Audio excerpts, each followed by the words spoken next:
Guys,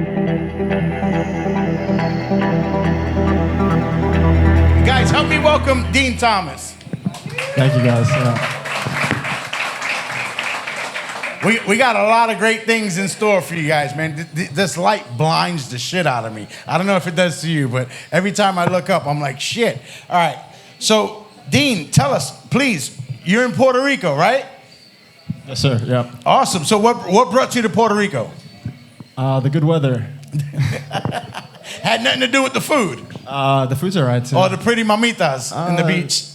we try and stay away from that, but yeah. It's a good time. But Puerto Rico grabbed your attention. You're here. Yeah, it's an exciting place. Awesome. Very grateful. Awesome. So tell us, what is Polygon got in store right now? What are you guys working on that's so interesting that,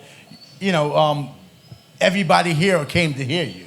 Because everybody came to hear you, not me. I don't know about that. I think some people just came to hang out. But just show of hands, who here already knows what Polygon is and has some? Okay. Cool. Oh, that's a good awesome. Fair share of hands. By the way, I heard that there's a lot of new people here tonight too. So awesome. So another show of hands, who here has played around with MetaMask, knows kind of DeFi a little bit? Okay. Awesome. All right. Good. So.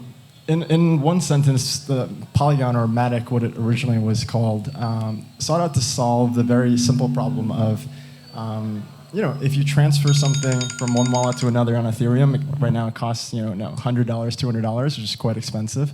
And so the solution they came up with was basically Polygon, or originally Matic. Speak into the mic a little so they can hear you in the back. In the back, okay. Awesome. And so the same transaction that costs you $100, $200 costs you fractions of a penny. And so, as you can imagine, a lot of the original things that Vitalik had outlined and theoretically was possible with Ethereum actually is now becoming possible on Polygon, whether it's play-to-earn gaming, whether it's the metaverse, whether it's other aspects.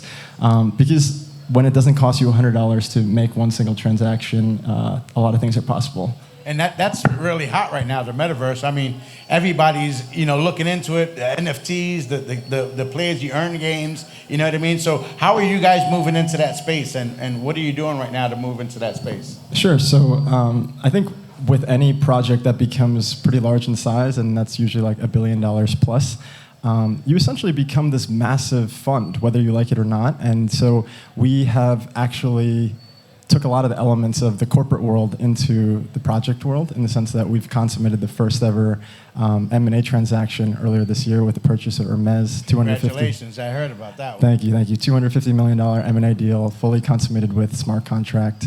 And it really opened my eyes to... Yeah, that deserves it. That deserves it, yeah. It opened my eyes. Thank you.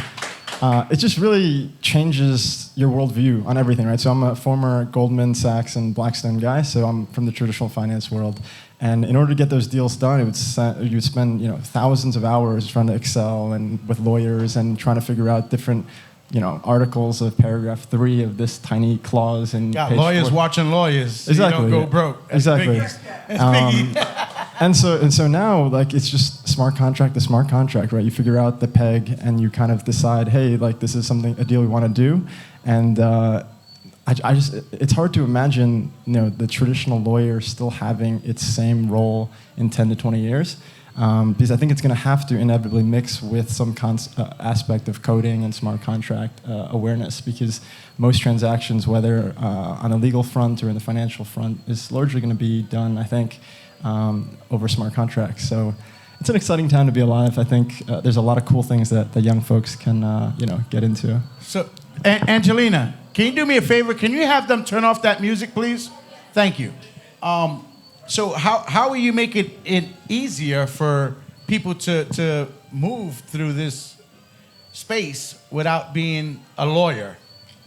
Yeah, I think there's just so many things that you can do in the space that's really cool. So, for example, at Polygon, we carved out $100 million from our treasury to do Polygon Studios, which is kind of our gaming, metaverse, and NFT venture fund. The mic.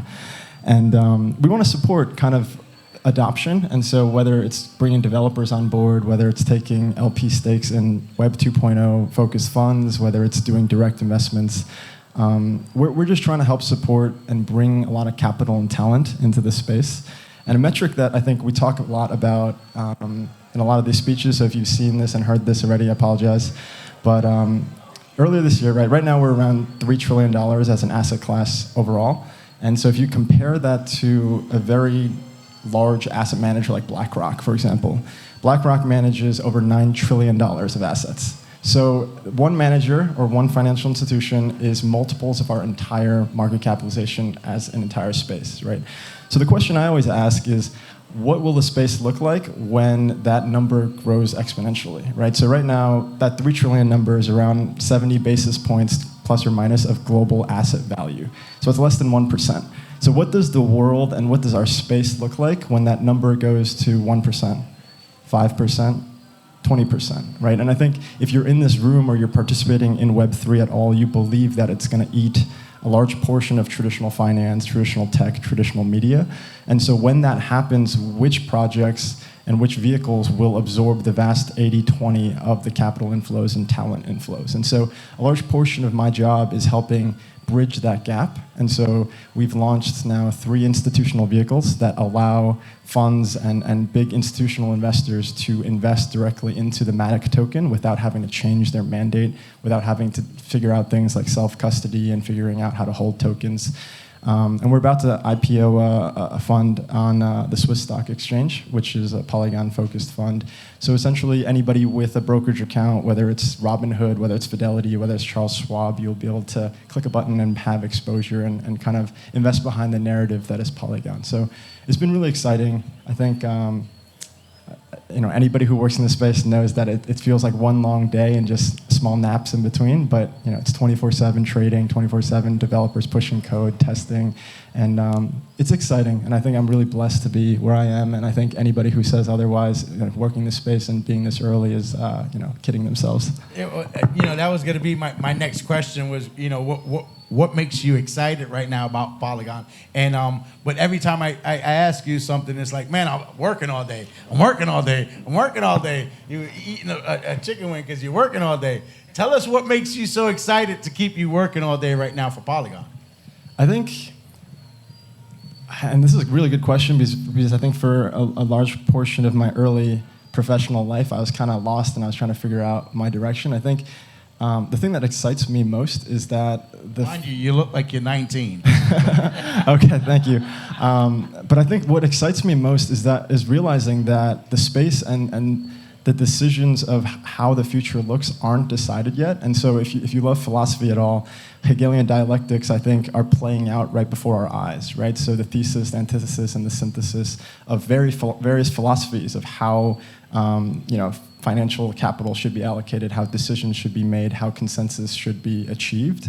And so, I mean, in the old world of thinking about things, you would kind of apply for a job and you work at a corporation for 40 years and you retire and that's kind of your life. But with Web3 now, it's offered a whole world of opportunities where you can actually dictate with your capital and your skill set and the time that you invest in which version of the future do you want to see, right? Do you want to see one where it's held by a handful of people and they can kind of dictate what they want, which is what a lot of people, in other parts of the world want to see and are currently in place? Or do you want one that's more decentralized? And yes, there's a lot of problems with achieving consensus when there's a lot of people and a lot of voices. But I think it's just exciting, right? Because any talented young person growing up now, I think, is becoming more aware of the fact that the place that they choose to work and the people they choose to invest behind and the ideas that they represent will meaningfully impact the world that we all live in.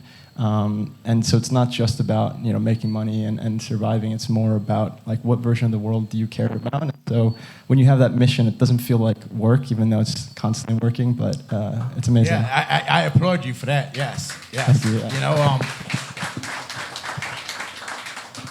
My brother says all the time, what are we doing to impact the world? And you guys, I say you guys because I'm not a coder, I'm not a developer, I'm not, but you guys are literally changing the future right now. You're like working on our future. So thank you guys for that. You know what I mean? That's amazing. What do you see right now in the future of Polygon that can help impact the world? I think at its core, Polygon's just trying to solve a lot of the issues that Ethereum has with its original layout and structure, and so anything that helps Ethereum, we want to get behind. So right now we're at a size that's pretty large, and so if you follow like corporate history, anytime any startup gets massive, their balance sheet and their cost of capital essentially becomes much cheaper relative to their time and the actual stuff they do day to day. And so whether you like it or not, most of these projects, as they become larger, they'll have to use their balance sheet and essentially become a massive hedge fund or venture fund or various versions of that. And so we're seeing that play out through our acquisitions, and we've kind of did Hermes, which is the first one, and we have many more in the pipeline, one of which is even larger. We're now 6+ different chains, all trying to solve different specific use cases. Ernst & Young came out earlier this year to choose us as their, enterprise blockchain of choice with Polygon Nightfall. We have Polygon Maiden now with the former, main blockchain researcher at Facebook running that project. So it's very humbling to have somebody, at my age to interact with such bright minds and very successful people in their respective fields. Like every day I wake up and I have to pinch myself. So for example, the other day I've been talking a bunch to Alexis Ohanian, who is the co-founder of Reddit, and he's about to invest in Polygon. And it's just so cool because these guys were titans in their space, and they're all entering into Web3, and everyone kind of has a clean slate because nobody knows how it's going to play out, and so there's no textbook written on it. And it's more like we're building it as we go, and it's really humbling, it's really exciting. But yeah, I feel very lucky to be where I am. It's crazy. It's like you're living a dream. Definitely living a dream. Yeah. Awesome. And you live in the dream here on Puerto Rico. Here in Puerto Rico. The weather's amazing, and people like yourself make it feel like home. So I appreciate you and Pedro very much. Thank you. Listen, for your final closing remarks, where do you see Polygon in 5 years? I think the really cool thing about Polygon is that the co-founders are very adaptable to kind of how the market plays out. And so when we saw kind of the metaverse gaming and NFT space really take off, I mean, they saw it coming, and we immediately kind of adapted a portion of our treasury to invest behind those themes. When zero knowledge proof became the kind of the win-all solution in scaling, they dedicated $1 billion immediately to acquisitions and investments behind that space. And so I think the really cool thing about this space is not only the people and their open-mindedness to test and try things, and when it doesn't work, to pivot and try again, but also the fact that smart contracts change a lot in terms of financial innovation. So we gave a speech at Ernst & Young a couple months back, and I think the key components that make smart contracts and Web3 different from thousands of years of financial innovation is that composability, right? Is because if there are engineers in this room, you know about abstraction, which is a concept in engineering where you don't have to necessarily know how to create a car from ground up, and very few of us in this room, I'd say, know how to do that, but we can all kind of press a gas pedal and get us from A to B because they've abstracted away the complexity of how a car actually works. And so how that applies to smart contracts is that by abstracting away a lot of the details that these really smart people researching their life's work and developing this technology, is that you can then build upon it at unprecedented rates without actually having to know exactly how to reinvent the wheel. And so in the past, call it 3 to 5 years, we've seen more innovation financially in the DeFi space or in the metaverse space or any other aspect of Web3 than we've seen in probably hundreds of years of like traditional financial institutions or traditional tech or media. And so the speed at which we're innovating is accelerating. And so forget 5 years. What's coming in the next year? I mean, everyone I talk to, I say like a month in crypto is like a year in normal life, and it really feels that way. And so to say that's because you're working all day. Yeah, every day. So it's hard to say what's going to happen in 6 months, much less 5 years. I just hope that we are still making a positive difference, and we're still doing and holding true to the values that matter to us, and why we kind of started this journey in the first place. Awesome. So I'm sure that we got a lot of questions out here. We got standing room in the back over there. We got nobody sitting down over here. I'm sure we got a lot of questions. Do we have a mic out here? Is there okay, where's my beautiful... No? We need somebody to grab the mic for us. Awesome. Any questions for Dean? We got any questions? Right here. Oh. Hold on. He went that way. What's up, Dean? Could you describe the Matic token launch? Like, what was the distribution of tokens, and how are tokens minted today? Like, explain the tokenomics as it relates to, like, okay, you make it really efficient so I don't have to spend a bunch of money on Ethereum, but how do you do that? Like, with the actual token, and are there any trade-offs as far as decentralization or anything like that related to that token paying in the fees? Yeah, sure. So a point of that a lot of people talk about is kind of validator nodes and how to get one. And in a proof of stake system, obviously, it's a really important question to ask, like, how many validator nodes do you need? How many is decentralized enough? And how much is too centralized? And so the number that we originally came up with, and I don't want to say we because I was not involved in the decision making of that process, was 100. And you asked me how we came with the number, it just sounded like a good round number, and they decide like any more than that, the complexity kind of grows exponentially, and any less than that, it's not decentralized enough. And so we have 100 validator nodes currently on the POS Matic chain. We have now over 6 different chains that we have integrated under the umbrella of Polygon, and eventually we're going to have them all integrate with the Matic token. And I think the really interesting thing is that all this stuff is happening live. And so if I told you exactly how they're going to integrate, I would be lying to you. Like, for example, recently we submitted a proposal to follow kind of EIP 1559 in terms of the token burn and having that implemented in Matic as well. And so a lot of this is kind of like we are trying to figure out the best solution for everybody and kind of listening to what everyone is saying and figuring out, okay, does that make sense for us? Should we be following what they're doing? And so if somebody else has a much better solution, we're not ones to be like, hey, like, you know, put on blinders, that's not happening. We would love to adopt that solution, whether invest behind it or acquire it outright. And anything that helps kind of the original Ethereum scaling issue is something that matters deeply to us as a team. So I hope that answers your question. I gotta look into that because I wasn't, you know, with the project at the time, but I can definitely get back to you on it. Gentleman tax. Next question.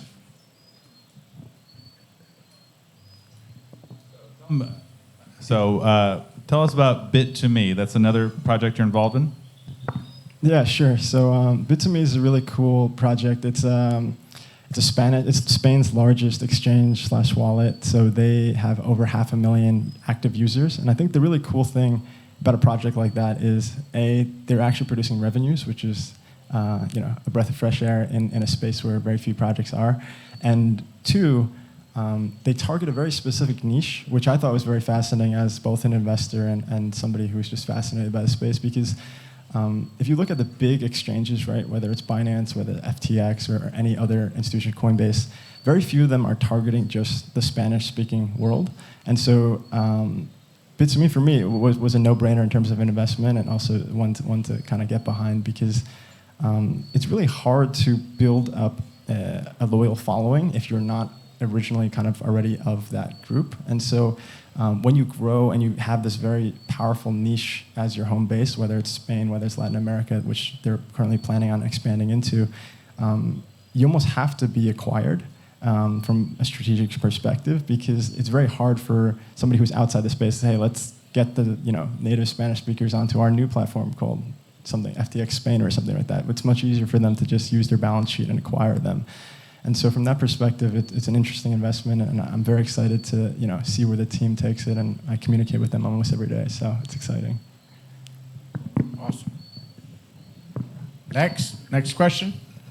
Hi there. And we'll come over here. I have a question regarding the blockchain itself, the POS chain. So I love it as a developer because it's very cheap, and I can build applications, mint NFTs for pennies. But on the other side, from a security side, that makes spam a lot bigger of a problem. I'm getting a lot of spam in my wallet because of it's so easy to send tokens and NFTs. So there must be a way for in the next few years where that can be mitigated. The same way that an email, the emails are public and you can get spam all the time, but we have spam filters. So are there any solutions that the Polygon team is thinking about when it comes to spam? Yeah, so that's a really interesting point. I actually haven't spent too much time thinking about that point. I think once again, to get back to why I'm so excited by this space is because I feel like any problem like the one you just mentioned, it's a real problem. It's one that will cause a lot of people a fair amount of pain. If you find a good solution for it, that's a unicorn company potentially, right? And that's kind of what Polygon originally was. It solved a very simple use case problem, which is nobody wants to pay really high gas fees. And from that, it's become a $10 to $15 billion protocol, depending on how you value it. So if you have a really good solution or you have a team of people who think they have a somewhat decent solution, give it a crack, man. Like it costs just time and energy for now upfront, probably very little capital. If you need capital, there's a mountain of it. And if you want to build on Polygon, I'm happy to discuss potentially investing behind it. But seriously, like those problems are problems that people will face, and a lot of people aren't even aware of it yet. So if you get in front of it, it's something that's a multi-billion-dollar company potentially or project. You're building the future. Exactly, yeah. Any other question back there before we go to the other side of the room? All right, we got one over here. All right.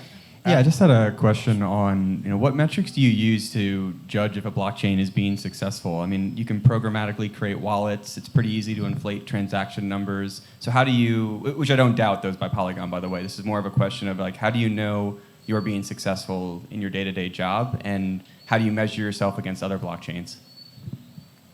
So there's a macro answer to that question, at least my understanding, and there's a micro. So the micro is like the day-to-day morning exec calls. We're talking about TVL inflows, outflows. We're talking about kind of which incentive programs are being offered on which chains, how many daily active users there are. So we've exceeded the daily active user base Ethereum about a month or two ago.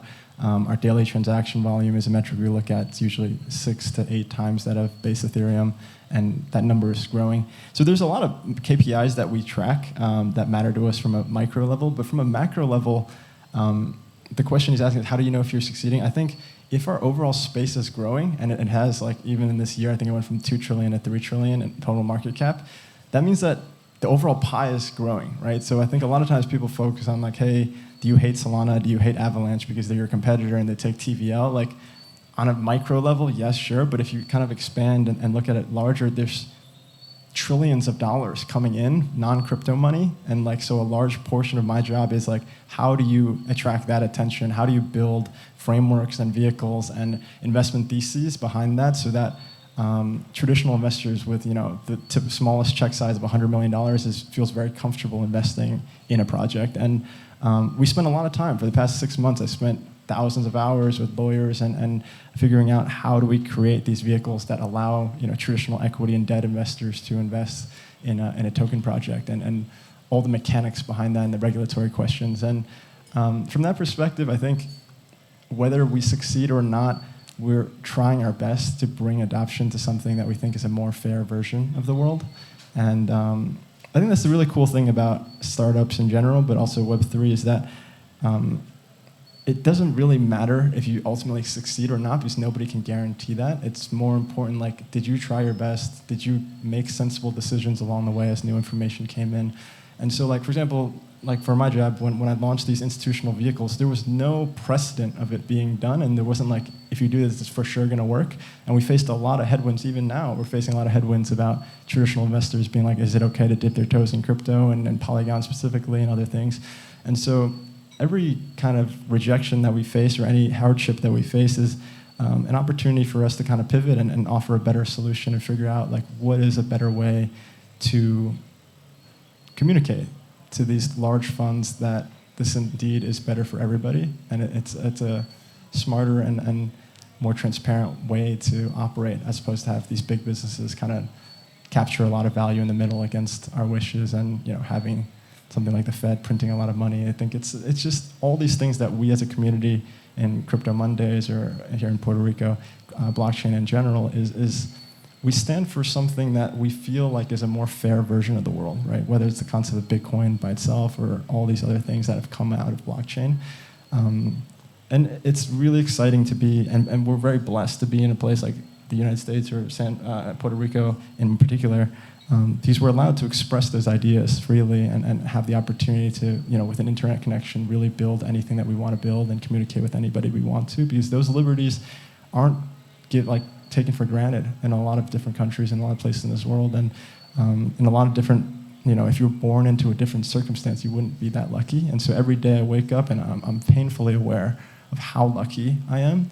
And so every day I'm almost haunted by like what I'm capable of doing and what I'm capable of offering. And that's why, Isaac was joking, like you wake up, you start working, and you don't stop working until you take a nap, and then you wake up and you do some more work. It's mainly because like I don't want to waste this life, and I don't want to waste this opportunity that I know is very precious, and I'm very lucky, and I want to make it so that a lot of people who were born in less privileged circumstances, they would be happy if the value I'm trying to bring to the world in some small way. Where were you last week when we got the Boys and Girls Club here trying to get money? You got me about to cry. Shit. No, I mean, don't get me wrong. Everybody likes making money, and it's really important. I'm not against that. I think it's like what else? Like what else matters? Because I think money will come. Yeah, I mean, money if you're adding value in your unique way that God or whatever power you believe in gave you to add value in this world, you're going to make a lot of money. And so the question is, then what do you do on this finite time you have left and finite energy? And what purpose, what higher purpose matters to you? And how do you want to leave this impact? So I got very sick, for full transparency, I got very sick probably a month or two ago. I came down with some variant of COVID, I guess, and I was very. Hold on. What's that? No, I'm good. I'm good now. I'm negative now. But I got very, very ill, and I was bedridden for like 3 weeks. And as a young guy who's always working and thinking you're invincible, it was really a wake-up call. And it was a wake-up call, and I came to several realizations. Is like, first of all, like if you make any semblance of success financially, which I'm sure everyone in this room, if not already, is about to, because we're still very early in crypto. You're not going to be able to even spend a fraction of that, right? And so the question... You can't take it with you. You can't take it with you, but then the question is, what do you then do with this finite time that you have left, where you're healthy and you're still cognizant and you're still aware of things, and what type of impact and legacy do you want to leave with that, right? And I think a lot of people in this room are very financially wealthy, and they have, they're healthy, and they're very, very lucky to be kind of where they are in life. And a question that I ask you guys to ask yourselves, because it's one that became apparently and very, very important to me when I thought, I was going to not be here for so long, is what matters to you when, you take away all the things that you think matter? Because obviously when you're faced with your own mortality, all the things that you think matter suddenly don't really matter anymore. And how do you dedicate more of your time and your waking life to that purpose? Because that purpose is what liberates you from the fears that come with one's mortality and the anxieties that come with that. I think having that purpose drive you is what gives you that limitless energy and that drive to keep doing the crazy hours that I do or whatever. Because at its core, you're not doing it for yourself. If you do it for yourself, it's a very finite and small existence that's going to end at some day inevitably. And if that's all that there is, it's actually quite sad and depressing if you think deeply about it. But if you have a larger purpose that impacts a lot more people and a lot more causes that you care about and the values that you espouse in this life, it gives you a feeling of, I invested this life well. Yeah, I invested this life well. But the money helps. The money definitely helps. It's a very useful tool. But very quickly, I think you'll realize that you can't spend that much, and you can't spend your way to happiness. You can spend your way to pleasure, you can spend your way to excitement, you can spend your way to a lot of highs in life, but those highs don't last. And what lasts is the values that really matter to you. The impact that you're doing in the world. Exactly. And the legacy and the what you leave behind to the people that you care about, whether it's the children that you teach and through education, or your actual children, or the causes that you care about, or just I don't know.